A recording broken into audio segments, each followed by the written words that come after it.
Hello students, welcome to today's Life Sciences lesson for grade 12.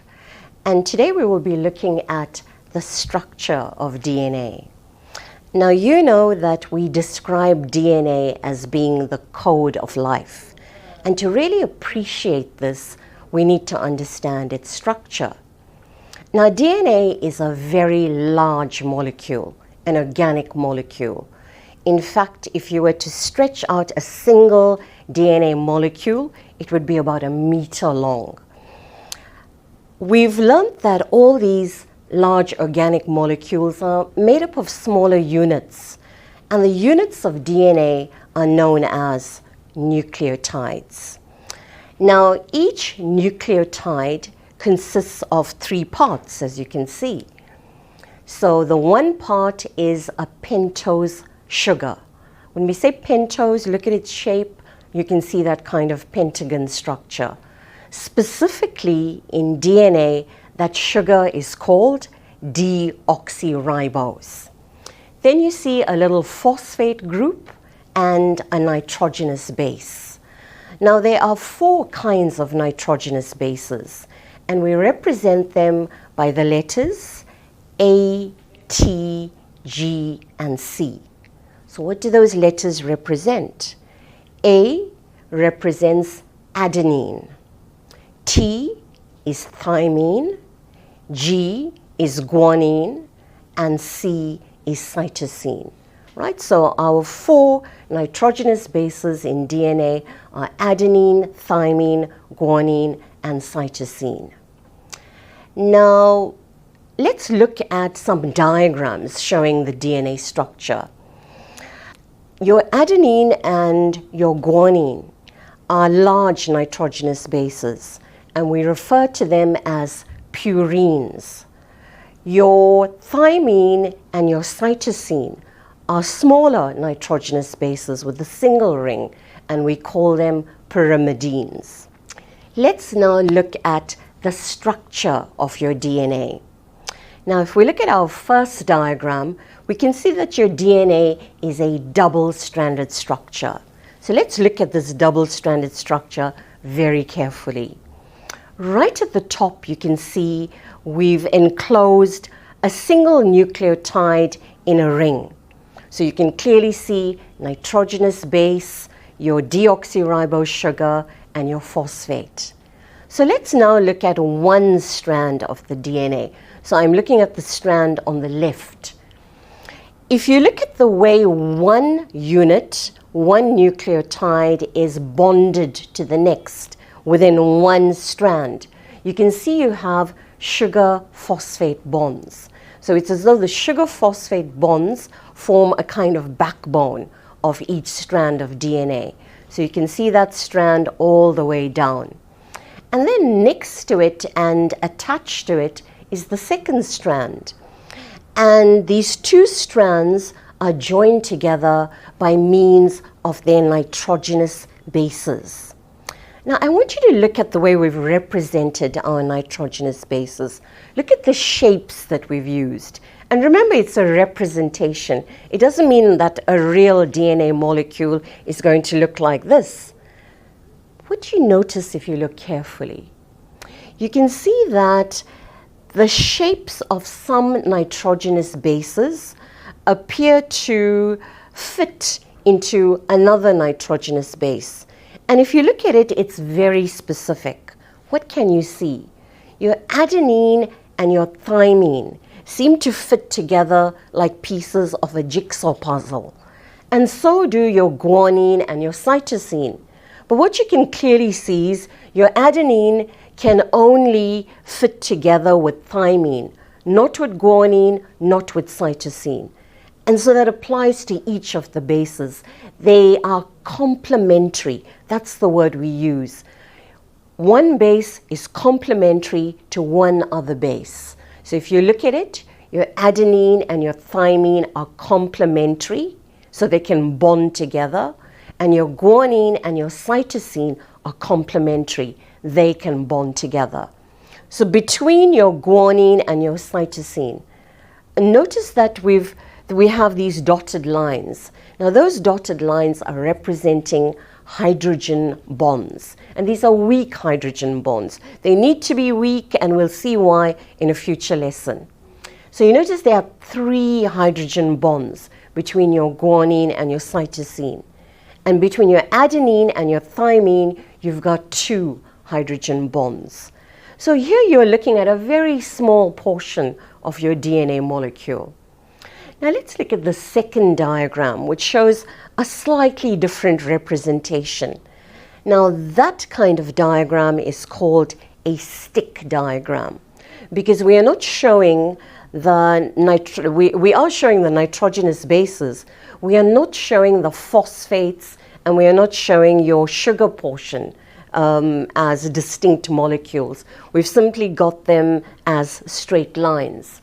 So if you look at it, what does that remind you of, right? That looks like a ladder.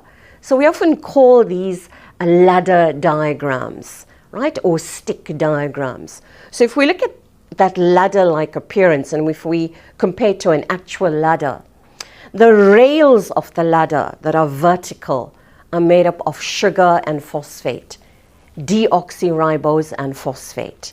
And if we look at the rungs of the ladder, which are horizontal, those are composed of your complementary and matching and bonding nitrogenous bases. And then you look at the last diagram, and it's something more that's represented about that molecule. It's as though you've taken your ladder and you've twisted it in opposite directions on both ends, and it gives you that coiled appearance. Now, the word for a coil is the word helix, but specifically DNA has a unique shape. Because it's double-stranded and it's coiled, we call it a double helix. So remember that. If you are ever asked, what shape does DNA have? You need to say it has a double helix, right? Not just double-stranded and not just helix, but double helix, right? Now, when it comes to the complementary base pairing, how do we remember which nitrogenous base bonds with which other one? Because quite often those shapes are not indicated, or not all the names are given to you, or the letters that represent them. So if you think of A and T, that spells a word, at. Whereas if you take G and C, or even if you turn it around and write CG, that does not spell a word. Right? So maybe that's an easy way to remember it. AT spell a word, at, they go together. G and C do not spell a word, those two go together. Right.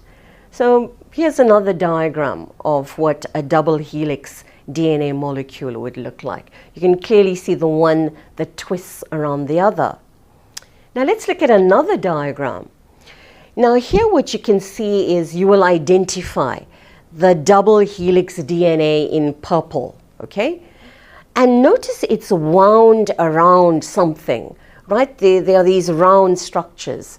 Those are very specialized proteins that we call histones, right? Bead-like proteins. So histone proteins are there to allow DNA to wrap around it. Why do you think that's so?